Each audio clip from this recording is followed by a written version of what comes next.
26.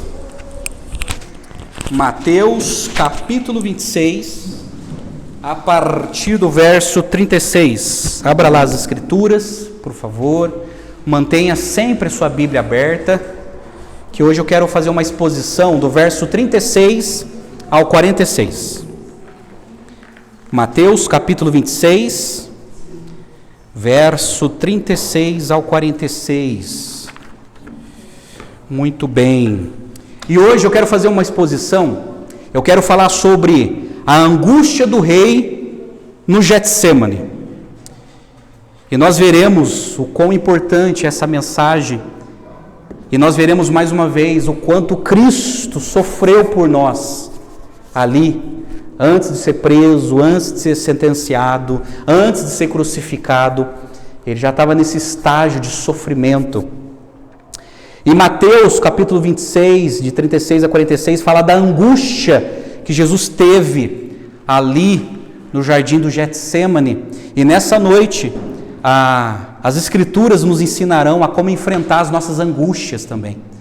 Se Jesus teve a sua angústia, nós também temos os nossos. Em Mateus capítulo 26, a partir do verso 36, acompanhe comigo a leitura da Escritura. Em seguida, Jesus foi com eles a um lugar chamado Getsemane e disse aos discípulos: sente-se aqui, enquanto eu vou ali orar. E levando consigo Pedro e os dois filhos de Zebedeu, começou a sentir-se tomado de tristeza e de angústia. Então lhes disse: a minha alma está profundamente triste até a morte. Fiquem aqui e vigiem comigo. E adiantando-se um pouco, prostrou-se sobre o seu rosto, orando e dizendo: meu Pai, se é possível que passe de mim este cálice, contudo, não seja como eu quero, e sim como tu queres. E voltando para os discípulos, achou-os dormindo, e disse a Pedro: então, nem uma hora vocês puderam vigiar comigo? Vigiem e orem, para que não caiam em tentação. O espírito, na verdade, está pronto, mas a carne é fraca. Retirando-se pela segunda vez, orou de novo, dizendo: meu Pai, se não é possível que este cálice passe de mim sem que eu o beba, faça-se a tua vontade. E voltando, achou-os outra vez dormindo, porque os olhos deles estavam pesados. Deixando-os novamente, foi orar pela terceira vez, repetindo as mesmas palavras. Então voltou para os discípulos e lhe disse: vocês ainda estão dormindo e descansando? Eis que é chegada a hora, e o Filho do Homem está sendo entregue nas mãos de pecadores. Levantem-se, vamos embora. Eis que o traidor se aproxima. Vamos orar mais uma vez? Vamos orar. Pai Celestial, nós estamos diante da Tua palavra, Senhor, a Tua santa, inerrante e eficaz palavra. E nós nos aproximamos com temor e tremor, Pai, diante de Ti. Ajuda-me, Senhor, a ser fiel na exposição da Tua palavra e fala ao nosso coração, ó Deus. Que mais uma vez o Espírito Santo possa iluminar nossa mente para entender a palavra do Senhor. E fala conosco, ó Pai, que o Senhor possa nos consolar diante das nossas aflições, ó Deus. Mais uma vez nos submetemos à Tua palavra e assim oramos. Em nome de Jesus. Amém e amém. Amados irmãos, nós estamos aqui numa sexta-feira. Eu passei para os amados irmãos domingo passado o que aconteceu naquela quinta-feira. Lembre-se que Jesus está vivendo aqui a sua última semana antes de ser crucificado, a semana da paixão, ou como diz a tradição, a Semana Santa. Muito obrigado, hein? Obrigado. A Semana da Paixão.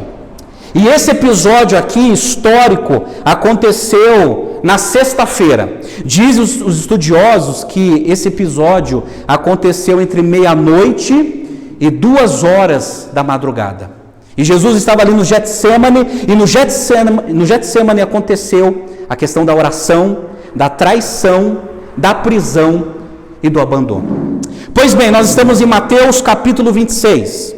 Nós podemos colocar um tema nesse capítulo, podemos chamá-los de a preparação do rei. Aqui Jesus está se preparando para morrer. Por exemplo, o que vimos até aqui? Versos de 1 a 16, nós vimos as diferentes reações a Jesus. Verso 17 a 30, nós vimos sobre a nossa comunhão com o Senhor. Versos de 31 a 35, domingo passado, nós vimos sobre o perigo da autoconfiança. E hoje, verso 36 ao 46, nós veremos sobre a angústia do rei ali no Getsemane. A questão é o seguinte: o relato da agonia do Senhor Jesus no jardim do Getsemane é uma profunda e misteriosa passagem das Escrituras. Contém coisas que os mais sábios expositores não puderam expor plenamente. Ninguém jamais passou pelo que Jesus experimentou no Getsemane. Seu sacrifício total, em completa obediência à vontade do Pai, era o único tipo de morte que poderia salvar os pecadores. Aqui no Getsemane, Jesus, ele sentiu a morte, ele teve um sentimento de morte que veio até Jesus do Getsemane até o Gólgota. E Jesus sabia que iria morrer. Então, gente, o Getsemane foi um pré-calvário. Ali no Getsemane, Jesus já estava se preparando para morrer. Pois bem, diante dessa exposição, dessa introdução, eu quero chamar a sua atenção para a exposição do texto. E aí no verso 36 está escrito assim, Mateus escreveu assim: em seguida, Jesus foi com eles a um lugar chamado Getsemane e disse aos discípulos: sentem-se aqui, enquanto eu vou orar ali. O Getsemane, ele ficava na parte baixa do Monte das Oliveiras, no lado oeste, do lado do ribeiro de Cedron, defronte do Monte Sião, onde ficava o glorioso templo. Decorou o endereço? Quando você for lá em Israel, não precisa nem de guia. Fica ali, o Getsemane fica ali, no pé do Monte das Oliveiras, perto desse riacho do ribeiro do Cedron, de frente ao Monte Sião, onde fica o grande templo de Jerusalém. Interessante que a palavra Getsemane significa prensa de azeite, lagar de azeite. E alguns estudiosos dizem que na época de Jesus, ali naquele jardim tinha uma prensa. E essa prensa que amassava os azeites para dar aquele precioso líquido de oliva que eles usavam, do azeite que eles usavam muito. E a própria palavra Getsemane significa isso, prensa de azeite, lagar de azeite. E é interessante como Deus decreta todas as coisas, que ali no Getsemane, que significa prensa de azeite, Jesus estava se sentindo prensado, esmagado, e cada vez mais convicto de que ele iria morrer. Agora, olha que interessante, o texto paralelo de Lucas 22, verso 39, ele nos informa o seguinte, diz assim: e saindo Jesus foi, como de costume, para o Monte das Oliveiras, e os discípulos o acompanharam. Então era costume de Jesus se refugiar nesse jardim, no Getsemane. É por isso que Judas sabia onde o encontrar e aonde prendê-lo. Então era costume de Jesus se refugiar nesse jardim para poder orar, para poder ensinar os seus apóstolos. O texto paralelo de João 18, no verso 1, nos informa o seguinte: depois de dizer isso, Jesus saiu juntamente com seus discípulos para o outro lado do ribeiro de Cedron, onde havia um jardim, e ali entrou com eles. Então, os escritores, os evangelistas, eles eram bem familiarizados com esse lugar que Jesus frequentava bastante. Mas olha só o verso 37 na sua Bíblia. E levando consigo Pedro e os 2 filhos de Zebedeu, começou a sentir-se tomado de tristeza e de angústia. Então lhes disse: a minha alma está profundamente triste até a morte. Fiquem aqui e vigiem comigo. Agora é interessante que Jesus levou 3, Pedro e os filhos de Zebedeu. Quem são os filhos de Zebedeu? Tiago e João. Esses pode dizer que eram os discípulos mais próximos e mais íntimos de Jesus. Esses 3 discípulos que também foram convidados por Jesus em Mateus 17 para subir no Monte da Transfiguração, e Jesus se transforma de maneira gloriosa para aqueles 3. Agora, gente, interessante que ele chama esses 3 para estarem junto com ele. Você sabe o que é interessante? A Escritura diz em 1 Coríntios capítulo 15, Paulo escreveu que mais de 500 pessoas viu Jesus ressuscitado. 500 pessoas viram Jesus ressuscitado.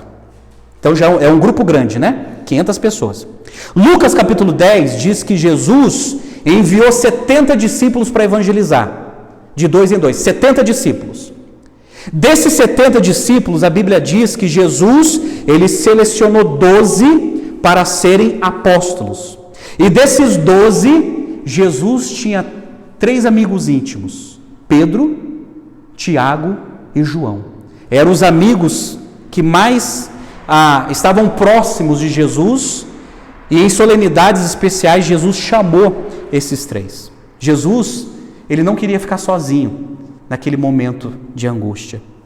E o verso 37 diz assim que ele começou a sentir-se tomado de tristeza e de angústia. Então Mateus, ele escreve aqui destacando a situação emocional de Jesus.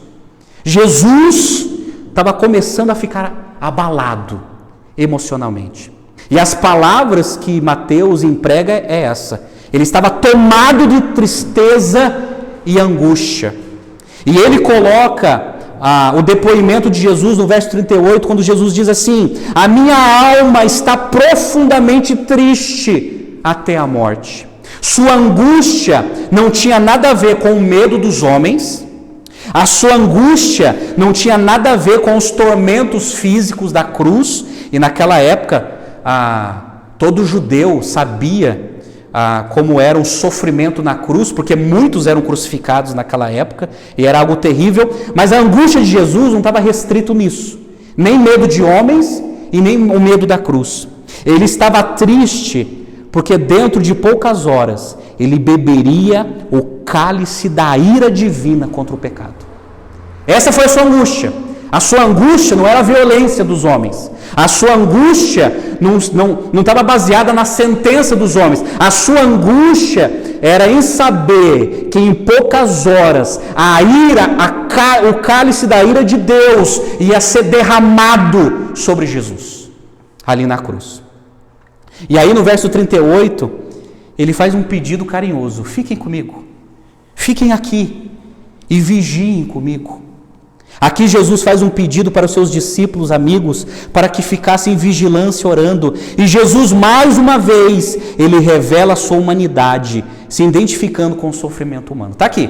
Jesus, o Deus que se tornou homem, mas que se revestiu da nossa humanidade, ele está ali sofrendo de maneira emocional, de maneira angustiante, se identificando conosco. É por isso, gente, que a angústia que você sente, ele já sentiu um dia. Ele sabe o que você passou ou está passando na vida. Ele sabe. Ele sabe o que significa sentir-se triste, angustiado, aflito, a ponto de falar isso aqui, que é um diagnóstico na vida de muita gente hoje. A minha alma está profundamente triste até a morte. Olha que peso na alma. Este é um dos textos, é um dos trechos bíblicos onde a completa humanidade de Jesus é retratada com mais evidência. Conforme está escrito em Hebreus capítulo 5, a partir do verso 7, olha só o que os hebreus escreveram. Ele, Jesus, nos dias da sua carne, tendo oferecido com forte clamor e lágrimas, orações e súplicas, a quem o podia livrar da morte, foi ouvido por causa da sua reverência. Embora fosse filho, aprendeu a obediência pelas coisas que sofreu, e tendo sido aperfeiçoado, tornou-se o autor da salvação eterna para todos os que lhe obedecem. Jesus sofreu e teve que aprender como filho. E nós também sofremos. E Jesus sabe da intensidade desse sofrimento. Mas o verso 39, olha só o que diz. E adiantando-se um pouco, prostrou-se sobre o seu rosto, orando e dizendo: meu Pai, se é possível que passe de mim este cálice, contudo, não seja como eu quero, e sim como tu queres. Algumas traduções de algumas cópias antigas dizem que, se adiantando-se um pouco, significa um arremesso de uma pedra, né? Então ele se afastou sobre a medida de um arremesso de uma pedra e ele se prostrou, gente. Ele se prostrou com o rosto ali, demonstrando uma atitude de temor e humilhação. Ele se humilha diante de Deus. E ele diz assim, ele fala do cálice: meu Pai, se é possível, passa de mim esse cálice. Interessante que cálice nas Escrituras frequentemente se refere ao cálice da ira de Deus.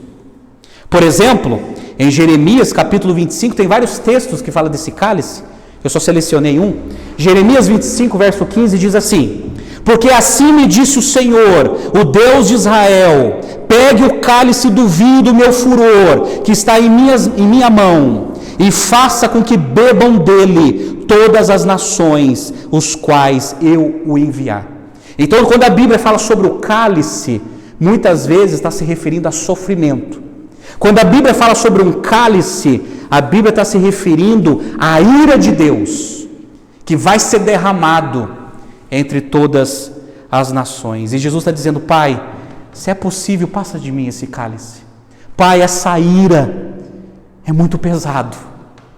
Essa ira é terrível. Mas contudo, não seja como eu quero, mas como tu queres. Como tu queres. No Antigo Testamento, um cálice é frequentemente símbolo da ira divina contra o pecado. Está aqui.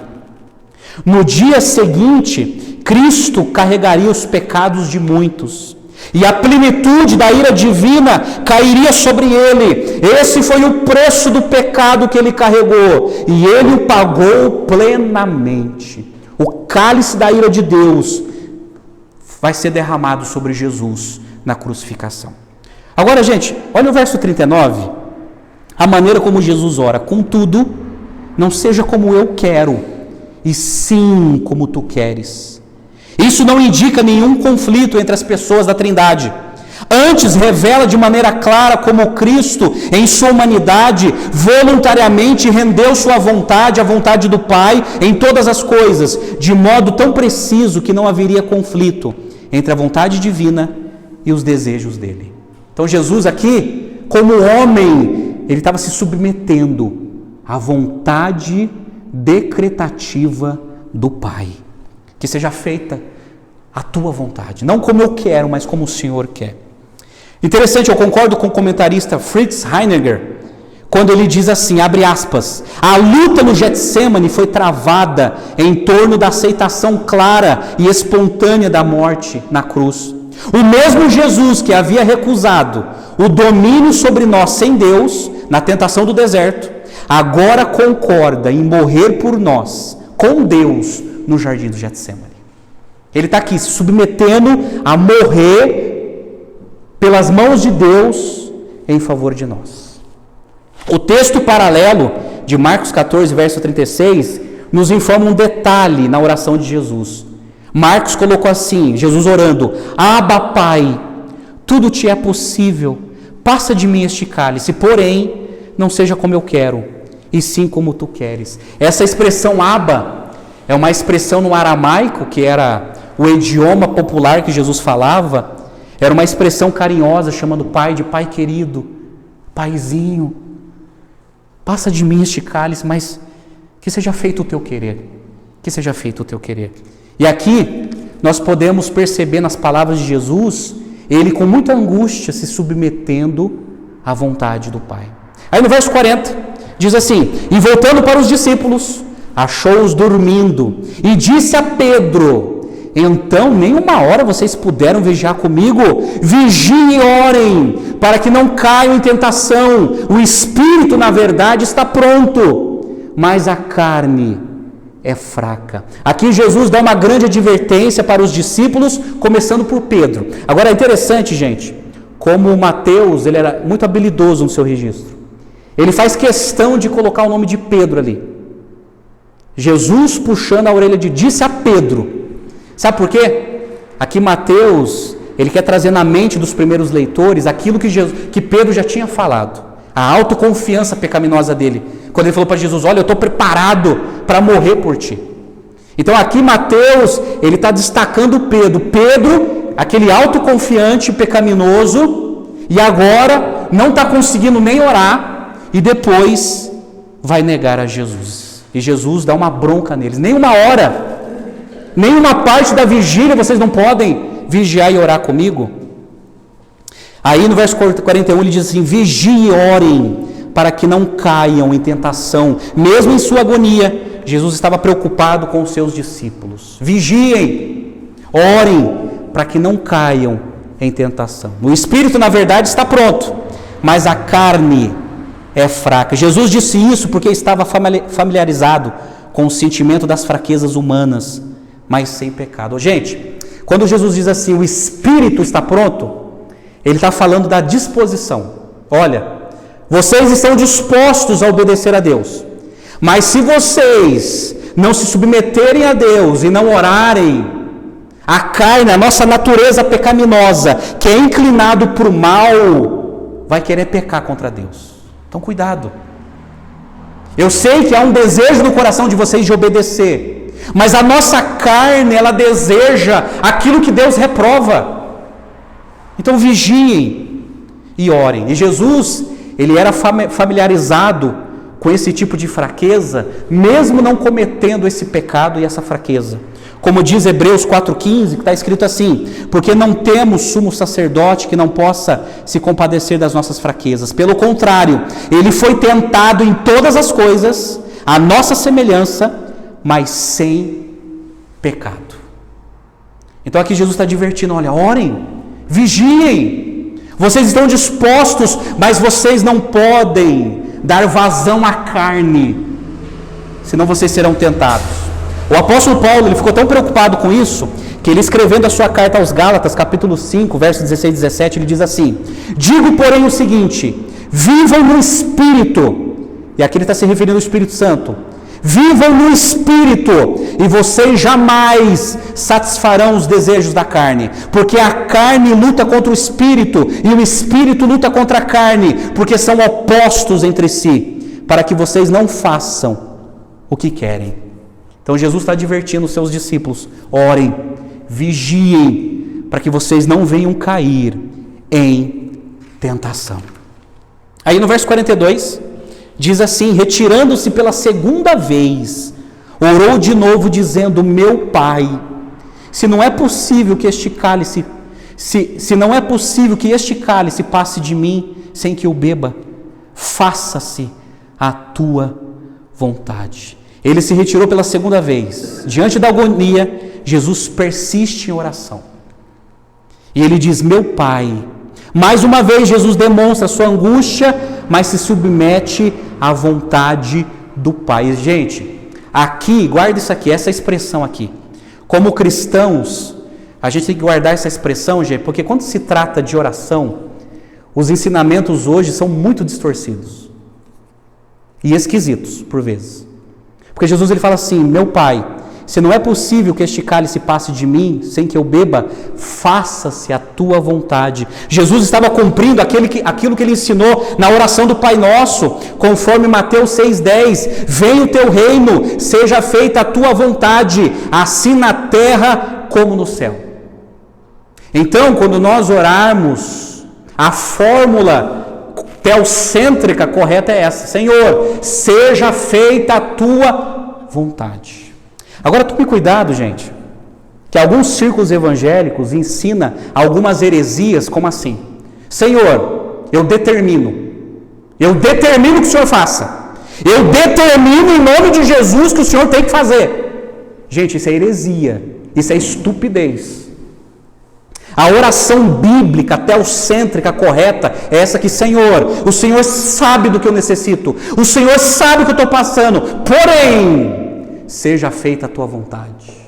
E quando nós damos ordens em Deus, gente, isso é estupidez, é heresia, como se nós fôssemos senhores e Deus é o servo, e Ele é obrigado a fazer aquilo que a gente pede, isso é heresia.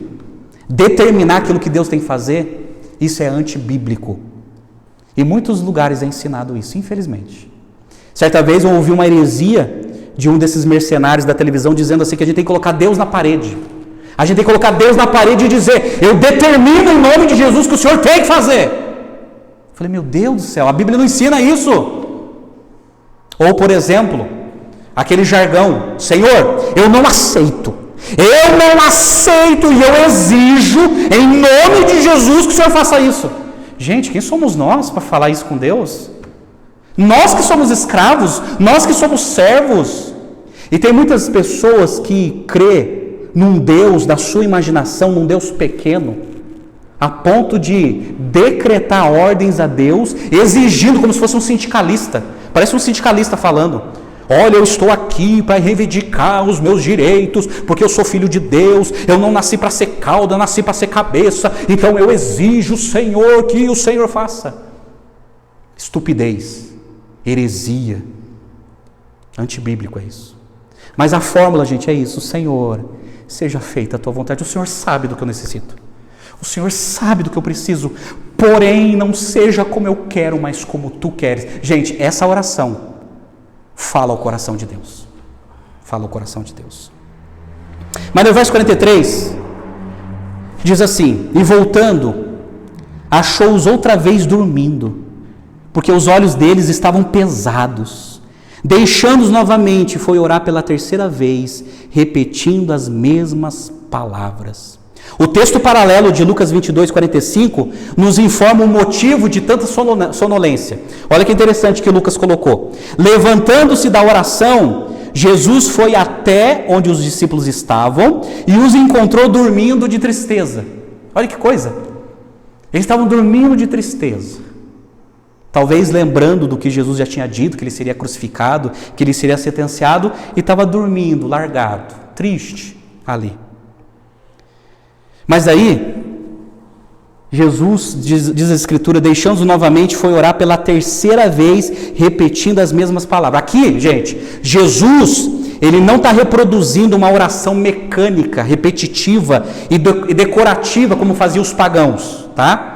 Ele não está fazendo uma oração repetitiva e mecânica, como os pagãos na época de Jesus faziam. Eles tinham algumas formas de oração, de repetição, que eles faziam na intenção de cansar Deus e de arrancar uma bênção dos seus deuses. Não era isso, mas aqui, Jesus, ele está colocando a sua angústia pela terceira vez. Senhor, seja feita a tua vontade. Senhor, está difícil, eu vou receber o cálice da tua ira, mas seja como o Senhor quer. E aqui ele está demonstrando a sua angústia. Agora, olha que interessante. O texto paralelo de Lucas 22, 43 e 44, nos informa com mais detalhes alguns pontos inusitados registrados pelo médico Lucas. Lucas, ele foi um médico. Lucas colocou assim, olha só: então lhe apareceu um anjo do céu que o confortava. Só Lucas que coloca esse detalhe.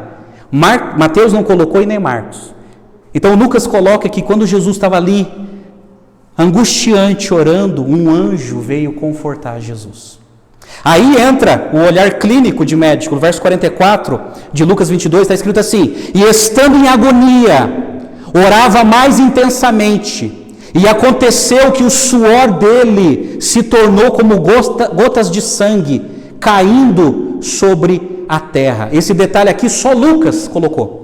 Mateus não colocou e Marcos também não colocou, só Lucas. Gotas de sangue. Aí eu fui consultar o grande sábio chamado Google. Vocês conhecem esse sábio?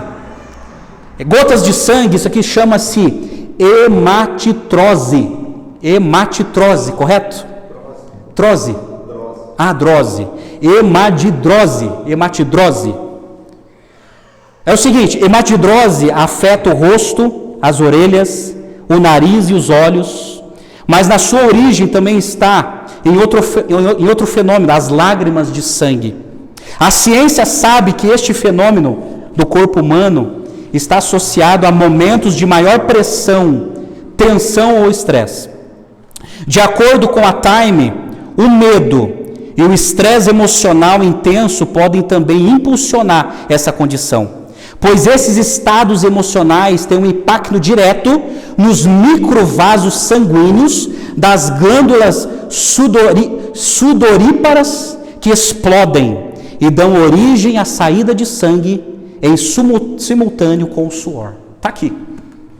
É isso que Jesus sentiu. O seu sangue começou a se misturar com o seu suor e começou a cair. Só Lucas, com esse olhar clínico, registrou esse acontecimento. Mas aí no verso 45, olha o que aconteceu. Então voltou para os discípulos e lhes disse: vocês ainda estão dormindo e descansando?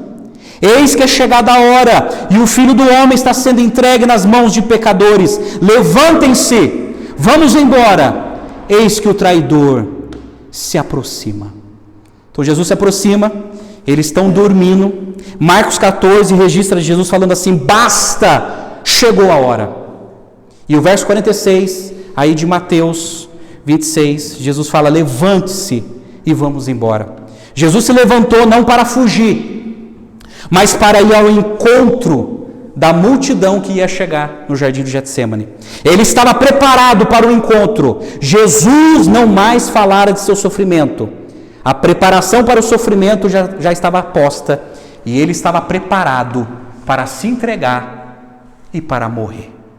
Então, gente, essa foi a angústia de Jesus no jardim do Getsemane. Eu concordo com o pastor batista Charles Spurgeon, quando ele escreveu assim: o esmagamento na prensa de azeite estava acabado.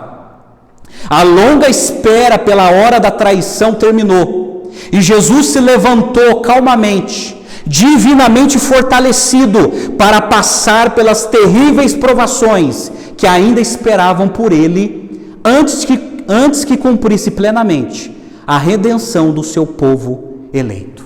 Então, ali no Getsemane, Jesus ele foi esmagado, ele foi prensado, ele foi preparado para morrer, para ir para a cruz, para ser sentenciado e depois para ser crucificado. Pois bem, eu quero apresentar para vocês a aplicação do texto, porque nós também temos o nosso Getsemane, nós também temos o Getsemane da nossa vida, nós também temos as angústias que tanto nos tormenta, que muitas vezes nos deixa tristes, sem paz e muitas vezes sem direção. Eu quero apresentar para vocês 5 lições desse texto sagrado que foi exposto. 5 lições que nós aprendemos nesse episódio histórico, que no qual vai habilitar você a enfrentar a sua angústia também. Nós aprenderemos com Jesus a como enfrentar as nossas angústias. Nós aprenderemos com Jesus a como enfrentar o nosso Getsemane, diante desse esmagamento, diante das demandas da vida. Número 1, eu quero apresentar para você o Getsemane da comunhão.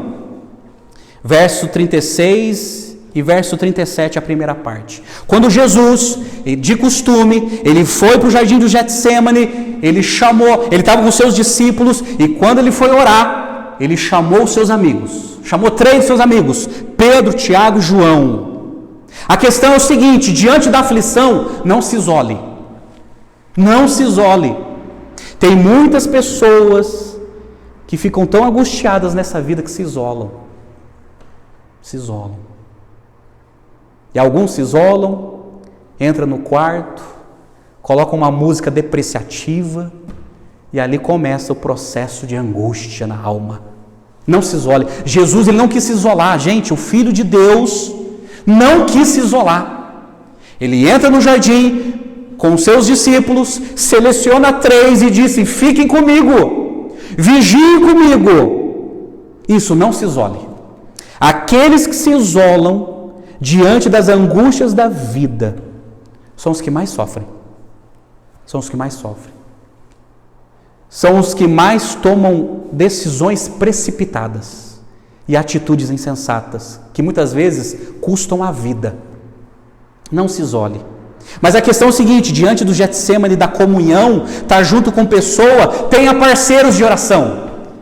Jesus chamou aqueles 3 para orar. Vigiem comigo, orem comigo, parceiros de oração. Você está vendo como é muito importante você frequentar o culto de oração também? Você que pode.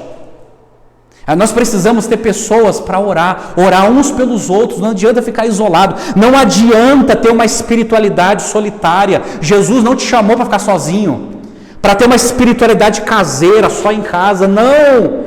Jesus nos chamou para comunhão, um orando pelos outros. É isso que vai nos manter de pé. Jesus, na hora da angústia, buscou a presença de um grupo de amigos. Está ali. Ele podia ficar sozinho, isolado, ali naquele jardim, mas ele chama 3 para estarem com ele, vigiando e orando. É isso que você precisa. Você precisa de parceiros de oração. Pessoas que estejam ao seu lado, orando com você, orando por você e orando com você. Isso é muito importante.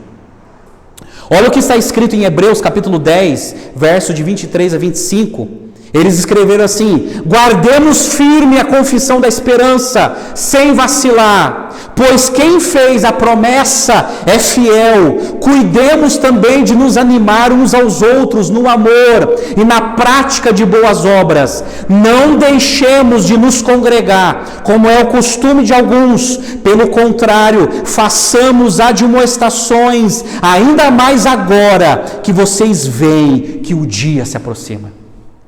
Olha o conselho dos hebreus: não deixe de congregar. O grande problema de muitos cristãos que quando entra na angústia, deixa de frequentar a igreja, deixa de participar do culto de oração, deixa de participar do culto de celebração, deixa de fazer parte da igreja por causa das angústias da vida, deixa de ler a Bíblia, as Escrituras, deixa de orar, deixa de ter uma fé comunitária junto com os outros discípulos. E o conselho dos hebreus é o seguinte: não deixemos de nos congregar, como é o costume de alguns, mas façamos admoestação, um encorajando o outro. Olha, não desista, persevere, não desista. Eu sei que você está passando um problema terrível na vida, mas não desista. O Getsêmani da comunhão. Você precisa de comunhão, você precisa de parceiros de oração, você precisa. E Paulo escreveu em 1 Coríntios capítulo 12, verso 24 a 26, ele está falando da igreja como corpo de Cristo. Ele escreveu assim: Deus coordenou o corpo, concedendo muito mais honra àquilo que menos tinha, para que não haja divisão no corpo, mas para que os membros cooperem com igual cuidado em favor um dos outros, de maneira que, se um membro sofre, todos sofrem com ele. Se um deles é honrado, todos os outros se alegram com ele. Está aqui. O Getsêmani da comunhão nos ensina o seguinte: precisamos estar juntos. Precisamos estar juntos. Amém? A nossa espiritualidade é comunitária e não solitária. Jesus não chamou ninguém para viver sozinho. Ninguém. Discípulo necessita de outro discípulo. Todo discípulo necessita de andar com outro discípulo. Senão vai ser engolido pelo mundo. Lembre-se disso: diante da sua angústia, você precisa de comunhão. Segunda lição: o Getsêmani da aflição.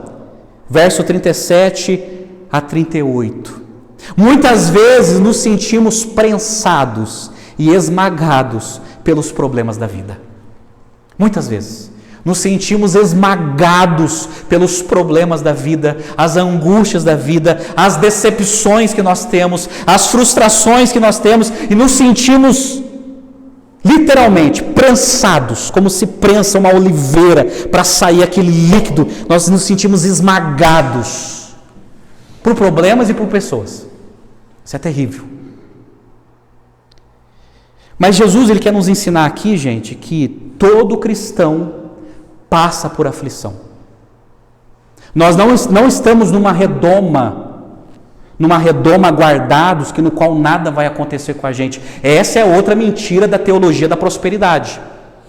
A teologia da prosperidade advoga o seguinte: olha, você é de Jesus, então é o seguinte, você não vai ter mais problema. Pelo contrário, a Bíblia nos revela que o cristão é o que mais tem problema. O crente tem muito mais problema que o incrédulo. Muito mais.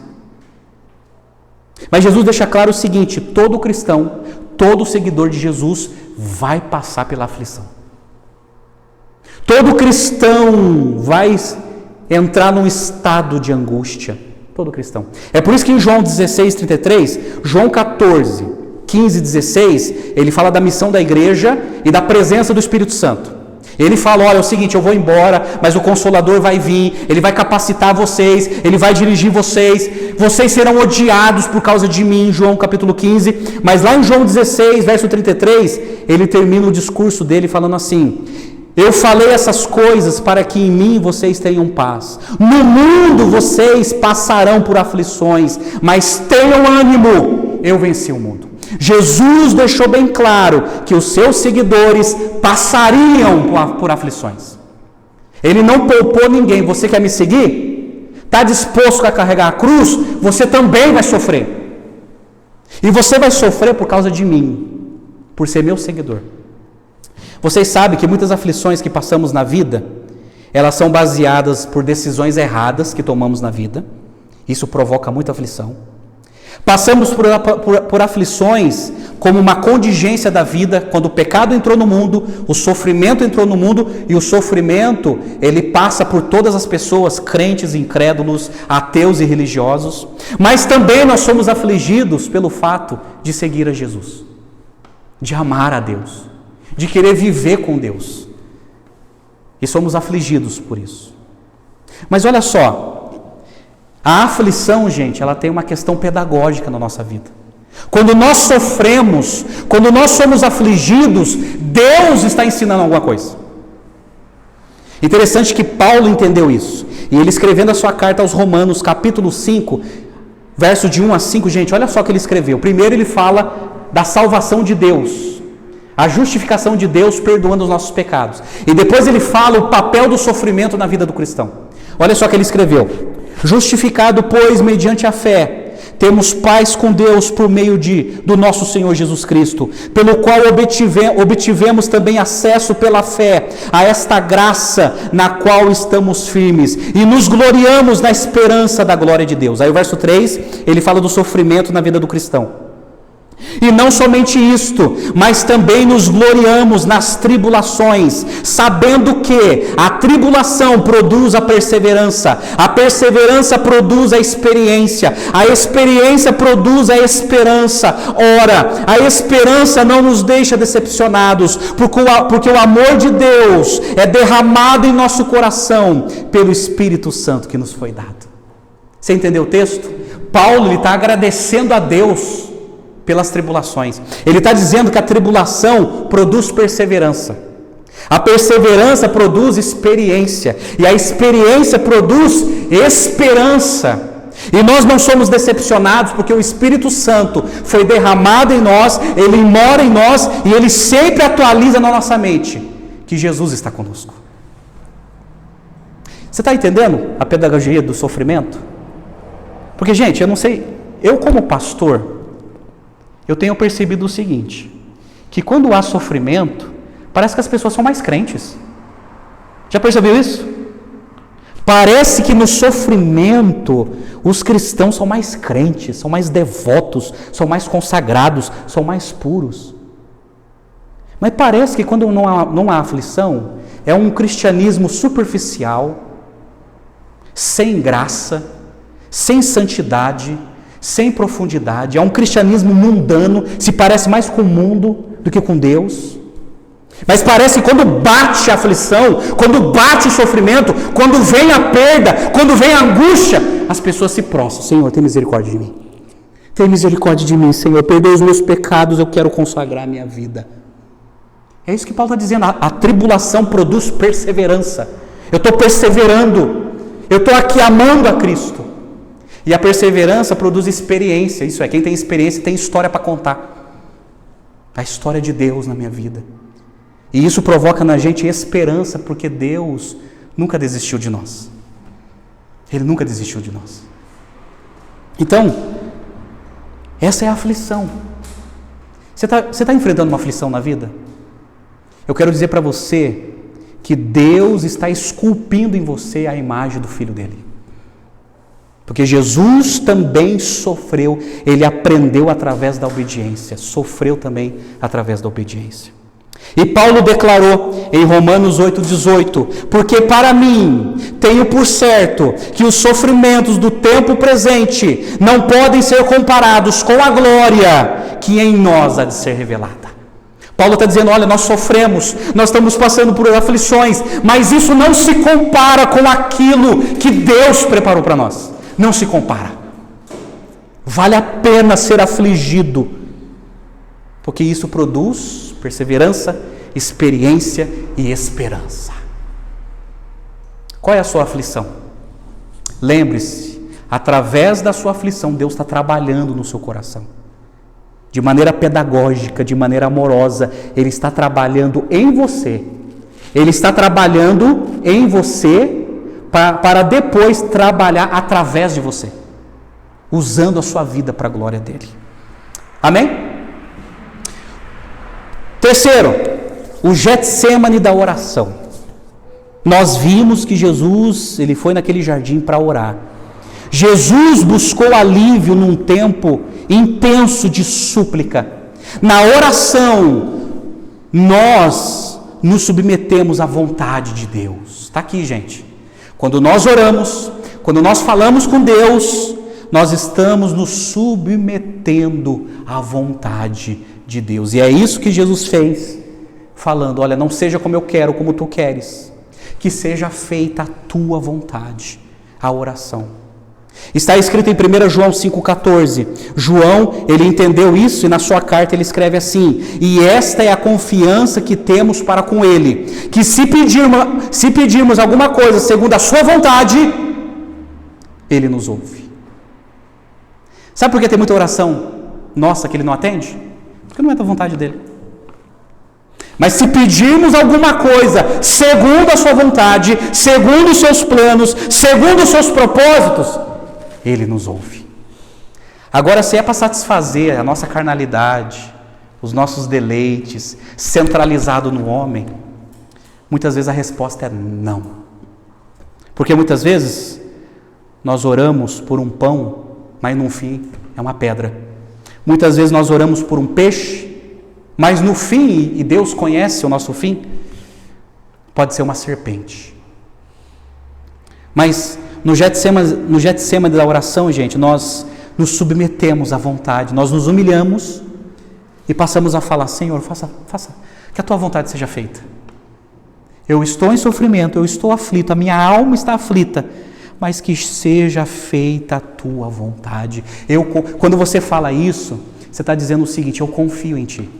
Eu posso não entender, eu posso não ter capacidade para explicar, mas eu confio em ti. Eu sei que o Senhor tem o melhor para mim, eu sei que o Senhor tem um plano na minha vida, eu sei que o Senhor tem uma vontade suprema que é muito melhor do que os meus desejos humanos. Eu confio em ti. A oração nos habilita a enfrentar a tentação, gente. Quando nós somos tentados a pecar, quando nós somos tentados a desonrar a Deus, quando nós somos tentados a desfocar do reino de Deus, a oração nos coloca no trilho e nos habilita a fazer a vontade de Deus e a enfrentar a tentação diária que tenta nos desviar dos planos de Deus.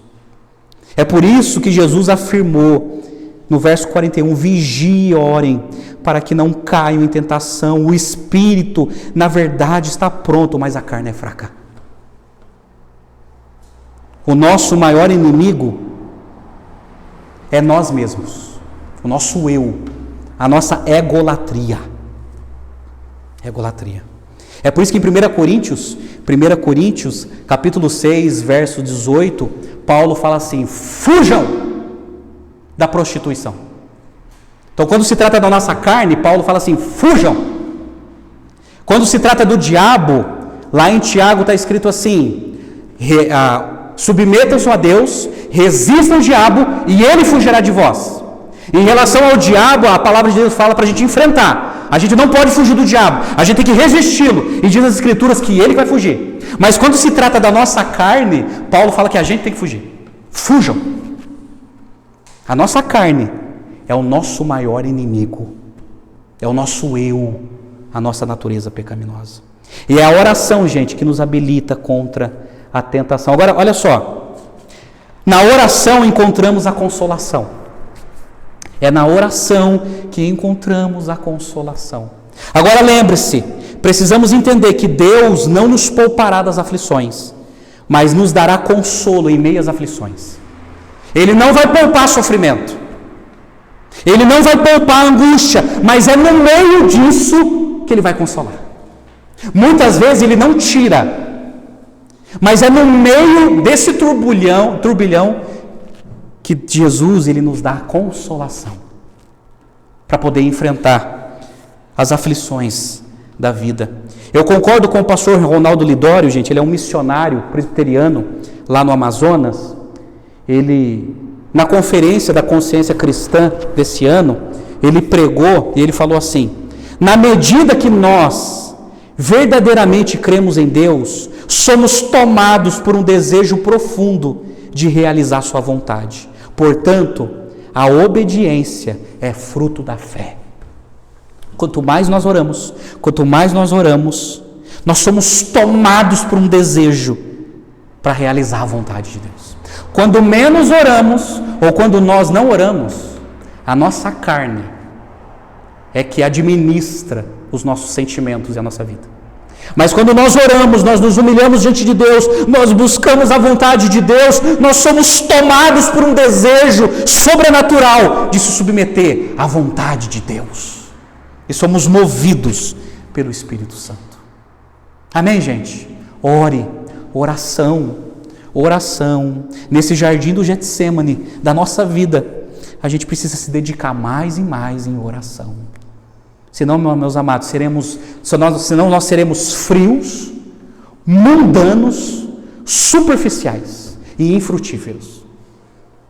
E Jesus falou que esse tipo de gente não presta mais para nada, a não ser para ser jogado e para ser pisado, como um sal que não salga mais. Precisamos orar. Quarta lição, o Getsêmani da solidão, verso 40, 43 e 45. Porque por mais que Jesus chamou gente para comunhão, e ele quis ficar em oração, ele ficou na mão, ficou sozinho, 3 vezes, sozinho, porque os outros dormiram, e dormiram de tristeza. Muitas vezes ficamos sozinhos, né? Muitas vezes ficamos sozinhos na vida. Tem certos problemas na vida que nós ficamos desamparados, ficamos sozinhos. Já se sentiu assim? Ou está se sentindo assim? É isso que Jesus sentiu. Muitas vezes na solidão, nós contamos com o silêncio de Deus. Está sozinho e além disso Deus está em silêncio. Nós estamos sozinhos, orando e parece que Deus não responde nada. Está em silêncio. Foi isso que por algum tempo Jesus estava sentindo. Mas Jesus falando, que seja feita a tua vontade. Que seja feita a tua vontade. Mas precisamos perseverar e confiar nos planos de Deus. Você pode estar sozinho, você pode estar não recebendo resposta nenhuma, mas você precisa perseverar e confiar nos planos de Deus. Você precisa confiar nos planos de Deus. Muitas vezes Jesus foi seguido por uma multidão, mas no Getsêmani ficou sozinho. Muitas vezes ele era seguido por uma multidão que só queria pão e peixe. Multidão que só queria ver milagre espetacular. O cego enxergando, o paralítico andando, o leproso sendo curado. Mas no jardim do Getsêmani, ele ficou sozinho. Assim como muitas vezes nós ficamos também, sozinhos. Problemas que ficarão nas nossas mãos e que sozinhos teremos que resolver. Jesus se sentiu assim. Agora, gente, o apóstolo Paulo se sentiu assim. Na sua última carta a Timóteo, capítulo 4, ele está despedindo de Timóteo. Ele está a caminho do seu martírio. E ele escreve as suas últimas palavras naquela carta. Ele diz bem claro que no fim da sua vida, ele foi abandonado. E ele escreveu assim, 2 Timóteo capítulo 4, verso 9... escrevendo para Timóteo: empenhe-se por vir até aqui o mais depressa possível, porque Demas, tendo amado o presente século, me abandonou e se foi para Tessalônica. Crescente foi para a Galácia, Tito foi para a Dalmácia, somente Lucas está comigo. Encontre Marcos e traga-o junto com você, pois me é útil para o ministério. Quanto a Tíquico, mandei-o para Éfeso. Quando você vier, traga a capa que deixei em Troade, na casa de Carpo. Traga também os livros, especialmente os pergaminhos. Alexandre o ferreiro me causou muitos males. O Senhor dará retribuição de acordo com o que ele fez. Tome cuidado com ele também você, porque resistiu fortemente às nossas palavras. Na minha primeira defesa, ninguém foi a meu favor, todos me abandonaram. Que isso não lhe seja posto na conta. Mas daí, diante do abandono humano, olha só que Paulo escreveu: mas o Senhor esteve ao meu lado e me revestiu de forças, para que através de mim a pregação fosse plenamente cumprida e todos os gentios a ouvissem. E fui libertado da boca do leão. O Senhor me livrará também de toda obra maligna e me levará salvo para o seu reino celestial. A Ele glória para todos sempre. Amém. E ele termina a carta dele. Você viu qual foi o fim de Paulo? Ele morreu idoso, pobre e sozinho. Se ele fosse avaliado pela teologia da prosperidade, ele seria um fracassado. Porque ele morreu idoso, pobre e sozinho. Mas mesmo assim ele falou assim: olha, todos me abandonaram. Na minha primeira defesa, ninguém esteve comigo. Mas o Senhor esteve comigo. E o Senhor me livrou, o Senhor me usou para pregar o Evangelho. É isso, gente. Esse é o Getsemane da solidão. Muitas vezes você ficará sozinho humanamente, mas Deus sempre estará com você. Você crê nisso? Amém? Deus estará com você. Quinta e última lição: o Getsemane da ação. Versos 45 e 46. Jesus enfrentou com coragem a realidade dura dos fatos. E depois de tudo aquilo, Jesus falou: levantem-se. Vamos, levantem-se, porque está chegando o traidor. Jesus já estava ali habilitado para enfrentar as autoridades e para se entregar, para ser morto. Para ser morto. Ação. Nós temos a nossa aflição, ficamos em oração, buscamos comunhão, muitas vezes vivemos em solidão, mas há um momento que precisa agir, ação. E Jesus já sabia o que fazer. Ele já estava ali, ele orou: Senhor, está difícil, se o Senhor vai descarregar esse cálice em mim, mas seja feita a tua vontade. Ele orou, fazendo a vontade de Deus, e depois ele se levantou: opa, estou preparado. Está na hora da ação, não dá para viver só orando, está na hora de agir, está na hora de atitude. Agora eu sei a vontade de Deus, eu vou correr para o alvo. É isso que o Senhor quer que eu faça? É isso que eu vou fazer. Eu estou aqui para me entregar, eu estou aqui para se jogar nos teus planos. É isso que o Senhor quer de mim? Isso farei. Ação. Levantem-se. Vamos.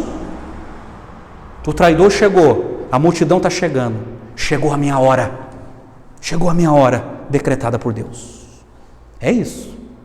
Muitas vezes você vai se sentir sozinho. Muitas vezes você vai orar, pedindo para a vontade de Deus seja feita. Mas muitas vezes você vai ter que se levantar no poder do Espírito para fazer a vontade de Deus. Porque a vontade de Deus vai ser tão nítida para você, que você vai ter que se levantar para fazer. Senhor, hoje eu entendo o que o Senhor quer da minha vida. Eu estou aqui para fazer a tua vontade. Amém, gente? O que você precisa fazer que é a vontade de Deus? Você sabe que é a vontade de Deus.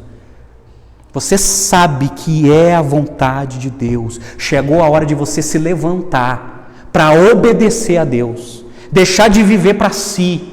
Deixar de viver para o mundo. E viver agora para Deus. Como diz Paulo lá em Romanos capítulo 14. Quer vivamos, quer morramos. Somos do Senhor.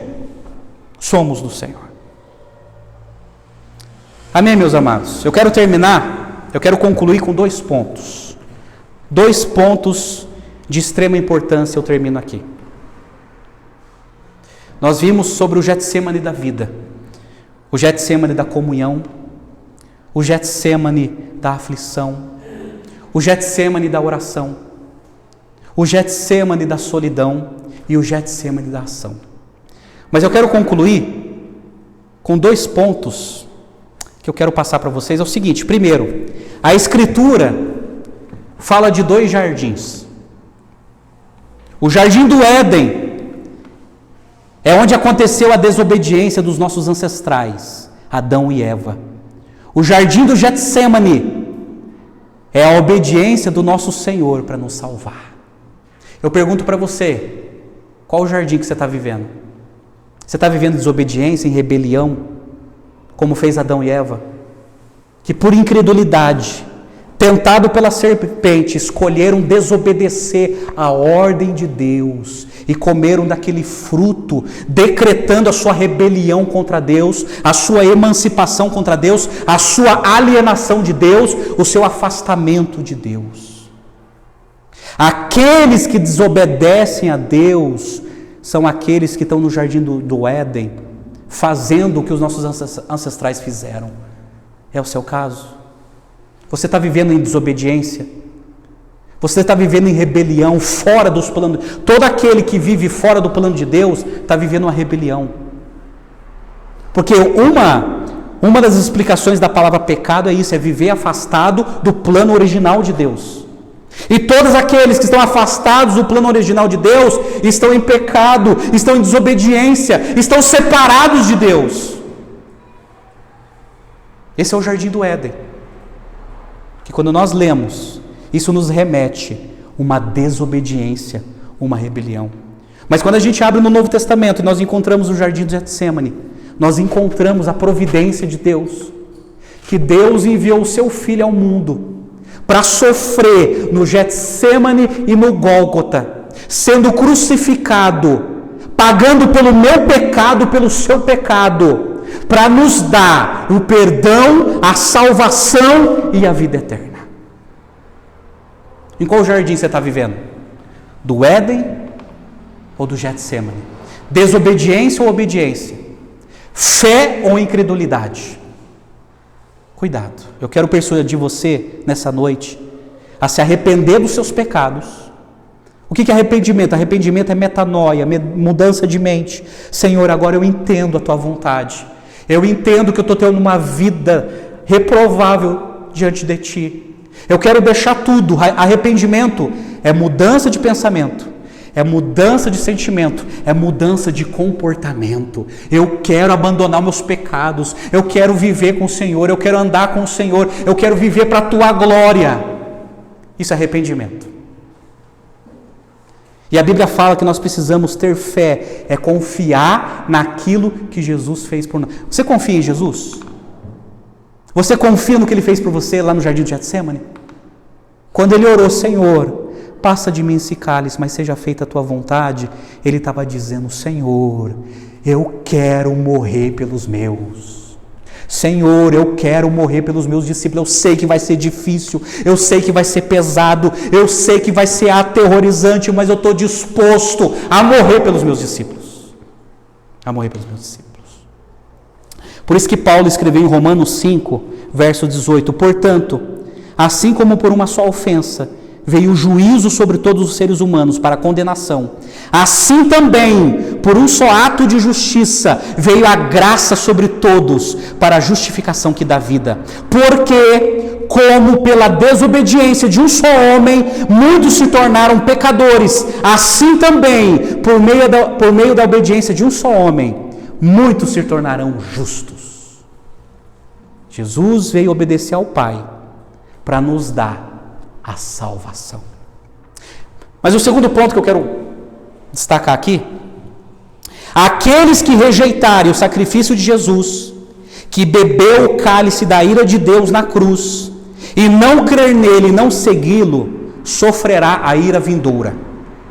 Então Jesus deixa bem claro o seguinte, no jardim do Getsemane ele falou o seguinte, olha, Senhor, o seu cálice vai ser derramado sobre mim, Eu vou beber do seu cálice, da sua ira, a ira de Deus que vai ser derramado sobre todos os pecadores. Mas a Bíblia também diz que aqueles que rejeitarem a Cristo, aqueles que não se submeterem a Cristo, aqueles que não seguirem a Cristo, quando Cristo voltar, a ira de Deus vai ser derramado sobre cada pecador que não seguiu a Jesus. João Batista entendeu isso. Em João 3,36 ele falou assim: o Pai ama o Filho e entregou todas as coisas nas mãos dele. Por isso, quem crê no Filho tem a vida eterna. Quem se mantém rebelde contra o Filho não verá a vida, mas sobre ele permanece a ira de Deus. Aqueles que não estão andando com Jesus, quando Jesus voltar, vão experimentar a ira de Deus, serão condenados. Da mesma forma que Jesus, ele recebeu o cálice da ira de Deus, ele está dizendo: olha, no futuro, quando eu voltar, os pecadores também experimentarão o cálice da ira de Deus. Porque eu experimentei por vocês, eu morri por vocês, mas aqueles que resolveram viver a sua vida, vão viver desse cálice um dia, serão condenados. A diferença é que os nossos pecados foram centralizados em Jesus, o único homem perfeito. E através dos pecados de Jesus nós fomos justificados, declarados inocentes. A nossa culpa foi removida por causa de Jesus. A diferença é que quando a ira de Deus for derramada sobre cada pecador, os pecadores serão condenados. Porque cada pecador não tem a competência de ser perfeito como Jesus foi. Aí, eu termino com esse texto. O apóstolo João registrou o grande dia da ira. Apocalipse capítulo 6, a partir do verso 12. Aí Jesus mostra o dia da ira para João, e João começa a registrar o livro do Apocalipse. E Apocalipse 6, 12, eu termino aqui, quando está escrito assim: vi, quando o cordeiro quebrou o sexto selo. Houve um grande terremoto. O sol se tornou negro como pano de saco feito de grina. A lua ficou toda vermelha como sangue. As estrelas do céu caíram sobre a terra, como a figueira deixa cair os seus figos verdes quando sacudida por um vento forte. E o céu recolheu-se como um pergaminho quando se enrola. Então todos os montes e as ilhas foram movidas do seu lugar.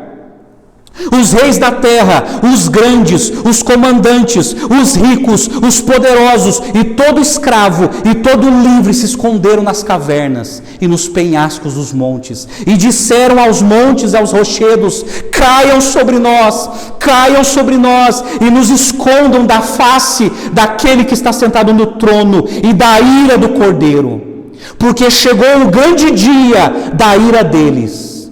E aí ele termina: e quem poderá subsistir? Sabe o que João viu?